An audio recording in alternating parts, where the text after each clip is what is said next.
Hey, welcome back to the Keystone Art Festival. Frank Baer joining us. He's one of the artists here in Keystone, but he's also going to be in Beaver Creek. That's You're going to be in Frisco. Are you part of the art festival tour around the country, or do you focus more just on the Colorado events? I focus on Colorado in the summer because this is where my home is. Okay.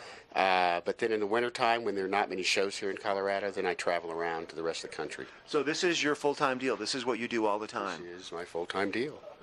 I'm just kind of enamored by looking at some of the photographs that you have here. I know we've talked about it before in the past, but you're going to have to refresh my memory on what it is that you do. The photographs they're very enjoyable to look at. They're very fun. So tell us, let's just go and just talk about the process. They're long exposure photographs of colored lights taken at night. The darker the better. I go where I can find colored lights. Typically that's downtown areas, or it could be holiday light displays, amusement parks, boardwalks. So that's what generates the colors.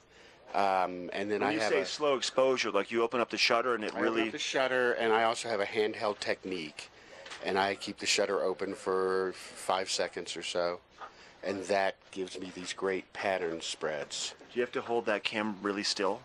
No, if I hold it too still, you don't get the movement. So a little bit of wiggle makes it even better, right? A bit of wiggle makes it drink a lot of coffee before you take the photo.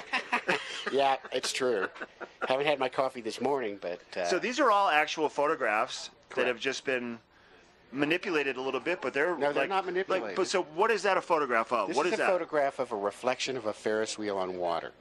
In this particular case, there's not much water movement at all, but the lights of the Ferris wheel are changing color while it's moving.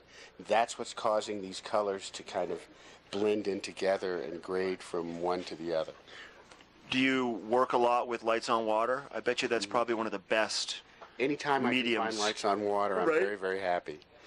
And really, when you simplify that and said it's just a Ferris wheel, a lot of the photographs are probably just simple day-to-day things that we encounter all the time. You just put a really neat twist on them. That's correct. Right? That's correct. So I go where I find the colors. If I see colored lights, I'm like a bee to You are, right? Exactly. You're driving down the road and you see some colored lights, you're like, I'm going to go back and see what I can come up with. Correct.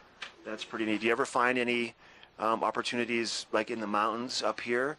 You know, there are, because they like to light up covered bridges and streams and things, and that gives you lots of opportunities, lots of subject matter. How has the art festival been working for you guys? Has it been good? A nice way to expose yourself a little bit more? Yeah. And where else should you be but here in the beautiful Rocky Mountains in Colorado? I completely agree. So this is a wonderful place, and it's been great. And you have an hour-and-a-half drive back home when you're all done. That's correct. I'm very close to home. All right. FrankBaerPhotos.com is your website. Thank you very much. Thanks. Pleasure to see you. I love your artwork. We have weather coming up. Come see this guy. We have more coming up with our art festival show. We also have the Midterm Market. We have some fly fishing and a lot more for your Saturday edition of Good Morning Vail. We'll be right back.